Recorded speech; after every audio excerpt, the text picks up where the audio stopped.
Hello students, I am Shweta, your maths teacher. Last class में हमने question number 9 तक कर लिया था। आज हमें क्वेश्चन नंबर 10 से स्टार्ट करना है। ठीक है। क्वेश्चन नंबर 10 है, right the following number in expanded form. अब आपको इन नंबर्स को एक्सपेंडेड फॉर्म में लिखना है। एक्सपेंडेड फॉर्म का मतलब होता है नंबर को खोल के लिखना, एक्सपेंड करके। तो फर्स्ट पार्ट है हमारा 6781। तो देखो इसको लिखते कैसे हैं, मैं आपको ये रहा सॉल्यूशन। आज की डेट डालनी है, आपको एक्सरसाइज डालनी है, देन स्टार्ट करना है। ठीक है। ये रहा आपका सॉल्यूशन। इसको कैसे एक्सपेंडेड फॉर्म में लिखा है, अगर मैं इसको वंस टेंस 100,000 से देखूं तो ये 6 कौन से प्लेस पे है, वंस टेंस 100,000। 1000 प्लेस पे है तो हम क्या लिखेंगे 6000। 700 प्लेस पे है तो 700। ठीक है। 8 टेंस प्लेस पे है तो 8 टेंस और 1 का 1। या फिर इसका दूसरा तरीका ये है, सिंपल सा तरीका है। 6 है, 6 लिखा, उसके बाद आगे 3 डिजिट है ना, तो हमने 3 0 लगा दी। ठीक है। प्लस डाला, 7 लिखा, 7 के बाद 2 डिजिट है ना, तो आगे 2 0 लगा दी। प्लस डाल के 8 लिखा, 8 के बाद 1 डिजिट है ना, तो 1 0 लगा दी। प्लस डाल के 1 के आगे कोई डिजिट नहीं है, 1 का 1 रहने दिया। तो आपकी मर्जी है, या तो आप 1 टेंस 100,000 डाल के उसके बाद लिख दो, या फिर आप ऐसे कर दो, फर्स्ट डिजिट लिखी, उसके आगे जितनी डिजिट है काउंट करके आपने उतनी 0 लगा दी। ठीक है। एक पार्ट और किया है मैंने आप इसमें, सी पार्ट। इसको कैसे लिखेंगे, पहले वंस टेंस 100,000, तो 1000 के नीचे 9 है तो 9000। 100 के नीचे 3 है तो 300। 6 टेंस के नीचे है तो 6 टेंस। टेंस मतलब होता है 10, 10 से मल्टीप्लाई करके लिखना, तो 1 0 लगाना। 3 वंस के नीचे है तो 3। ठीक है। या फिर 9 के बाद 3 डिजिट है तो 3 0, 3 के बाद 2 डिजिट है तो 2 0, 6 के बाद 1 डिजिट है तो 1 0, 3 के बाद एक भी डिजिट नहीं है तो 3 का 3। ठीक है। इसमें आपके पास ABCDE 5 पार्ट्स थे, मैंने 2 ही पार्ट किए हैं, बाकी के 3 पार्ट आपको होमवर्क रजिस्टर में करने हैं। मैंने यहाँ मेंशन भी कर दिया है सर्कल लगा के होमवर्क, ताकि आपको पता चल जाए। ठीक है। क्वेश्चन नंबर 11 है, right the following number in short form. अब आपको इनको शॉर्ट फॉर्म में लिखना है। देखो अगर आप ध्यान से देखो तो ये एक्सपेंडेड फॉर्म लिखी है आपके पास, जब ये आपने इस वाले क्वेश्चन में की थी, है ना। एक्सपेंड करके तो लिखा है, अब आपको इस क्वेश्चन में इस फॉर्म में लिखना है। क्वेश्चन नंबर 10 में आपने क्या किया था, क्वेश्चन नंबर 11 की फॉर्म में लिखा था, जैसे 11 में लिखा है। 11 में क्या करना है, 10 की फॉर्म में लिखना है। तो कैसे लिखेंगे, देखो पहले यहाँ समझ लेते हैं, फिर आंसर देख लेंगे। अब पहले यहाँ पर हमें ऊपर लिखना पड़ेगा वंस टेंस 100,000। मैंने सॉल्यूशन में लिखा है यहाँ पर, ये रहा वंस टेंस 100,000। ठीक है। कुछ नहीं करना, काउंट कर करके इन प्लेसेस पे नंबर लिखने हैं।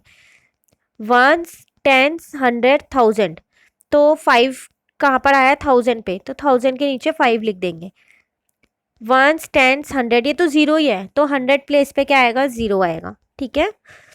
वंस टेंस, टेंस प्लेस पे क्या आएगा, 6 आएगा। वंस पे 1 आएगा। ठीक है। एक और देख लेते हैं, तो आंसर क्या आएगा, 5061। वंस टेंस 100,000, 1000 प्लेस पे क्या आएगा, 7 आएगा। वंस टेंस 100, 100 प्लेस पे क्या आएगा, 8 आएगा। वंस टेंस, टेंस प्लेस पे क्या आएगा, 7 आएगा। वंस, वंस प्लेस पे क्या आएगा, 3 आएगा। तो आंसर क्या आएगा, 7873। एक बार देख लेते हैं यहाँ पर, ये रहा। ठीक है। ऐसे ही सी पार्ट है इसका। क्वेश्चन नंबर 12 है आपके पास, find the sum of the smallest and greatest number formed using the digits. अब आपसे पहले क्वेश्चन की हिंदी समझो। आपसे क्वेश्चन में कह रहे हैं कि आपको क्या करना है, सम निकालना है। सम मतलब प्लस करना है। किनको प्लस करना है, स्मॉलेस्ट और ग्रेटेस्ट नंबर को। अब वो स्मॉलेस्ट और ग्रेटेस्ट नंबर कहाँ से आएंगे, इन डिजिट से हमको खुद बनाने हैं। वो स्मॉलेस्ट नंबर बनाना है, पहले ग्रेटेस्ट नंबर बनाना है। तो बहुत आसान है नंबर बनाना। अगर मैं आपसे कहूँ ग्रेटेस्ट नंबर बनाऊँ, तो ग्रेटेस्ट नंबर कैसे बनेगा, इसमें सबसे बड़ा नंबर कौन सा है, 8, उसके बाद 7, उसके बाद 6, उसके बाद 0। एक तरीके से ग्रेटेस्ट में अरेंज करना है डिसेंडिंग ऑर्डर में, बड़े से छोटा। हमने पीछे वाले क्वेश्चंस में असेंडिंग डिसेंडिंग सीखा था ना, पर वहाँ पूरे पूरे नंबर थे, यहाँ एक एक डिजिट्स है। तो ग्रेटेस्ट में बड़े से छोटा लगाना है। तो नंबर क्या बन गया, ग्रेटेस्ट नंबर 8760। देखो 8760। स्मॉलेस्ट बनाना हो तो, अब स्मॉलेस्ट में फिर छोटे से बड़ा होगा, तो छोटा नंबर तो 0 है, तो फिर नंबर तो ये बनना चाहिए 0678, है ना। बट एक चीज़ ध्यान रखना, 4th क्लास, 0 से कभी भी कोई भी नंबर स्टार्ट नहीं होता है। ठीक है ना। तो 0 हम सबसे पहले कभी भी नहीं लिखते हैं। तो 0 के बाद कौन सा नंबर है यहाँ पर, इन तीनों में छोटा 6 ना, तो पहले 6 लिखेंगे, उसके बाद 0 लिखेंगे। मैं एक बार फिर से रिपीट कर रही हूँ, 0 से कभी भी कोई भी नंबर स्टार्ट नहीं होता।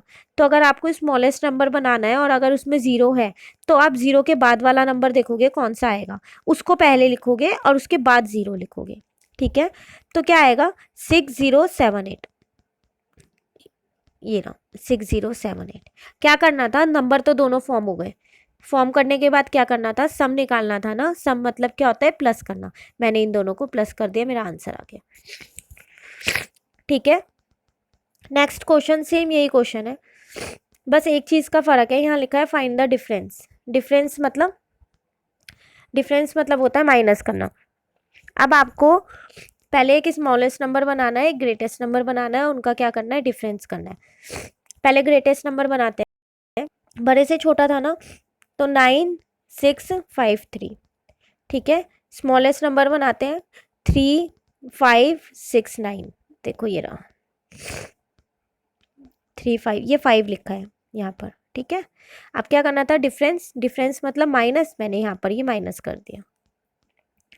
ठीक है, इसमें एक चीज़ है जो पता होनी चाहिए, वो क्या है, देखो स्मॉलेस्ट पहले था, ग्रेटेस्ट बाद में था, लेकिन मैंने दोनों ही केस में ग्रेटेस्ट नंबर पहले लिखा है, ये रहा। फिर मैंने यहाँ स्मॉलेस्ट नंबर पहले क्यों नहीं लिखा, ये भी एक क्वेश्चन है। देखो सॉल्यूशन 12 जो है ना, इसमें आप ग्रेटेस्ट पहले लिखो या स्मॉलेस्ट पहले लिखो, एक ही बात है, आपकी मर्जी, आप कोई भी पहले लिख सकते हो। क्यों, क्योंकि इसमें आपको सम निकालना है। प्लस करने में छोटा नंबर ऊपर हो या नीचे हो कोई दिक्कत नहीं है, इजीली प्लस हो जाएगा। ठीक है, लेकिन जो सॉल्यूशन नंबर 13 है ना, उसमें आपको माइनस करना है, और आपको पता होगा कि माइनस हमेशा बड़े नंबर में से ही छोटा नंबर माइनस होता है, छोटे में से बड़े को हम माइनस नहीं करते हैं। ठीक है ना, तो जो सॉल्यूशन 13 है उसमें आपको ग्रेटेस्ट नंबर ही ऊपर लिखना है। अगर आपने स्मॉलेस्ट नंबर ऊपर लिख दिया और ग्रेटेस्ट नीचे लिख दिया और फिर माइनस किया, तो आपका वो माइनस नहीं होगा। ठीक है, तो इसमें आप कोई सा भी लिख सकते हो सॉल्यूशन 12 में, लेकिन सॉल्यूशन 13 में आपको ग्रेटेस्ट ही ऊपर लिखना है। ठीक है, आज हमारी ये एक्सरसाइज खत्म हो गई 1.1, जिसमें मैंने आपको होमवर्क भी बता दिया है, और क्लास वर्क में तो यही करना है जो मैंने करवाया है आपको। ठीक है, इसके अलावा नेक्स्ट एक्सरसाइज है 1.2, इसका क्वेश्चन नंबर 1 और क्वेश्चन नंबर 2 बुक में नहीं फिल करोगे आप, ये आप होमवर्क कॉपी में करोगे, इसलिए मैंने इसको होमवर्क लिख दिया, होमवर्क रजिस्टर में करोगे। ठीक है, बुक में कोई भी स्टूडेंट फिल नहीं करेगा, और प्लीज़ मेरे से ये मत बोलिएगा कि मैम प्लीज़ हम बुक में फिल कर लें, नहीं, आपको कॉपी में ही करना है।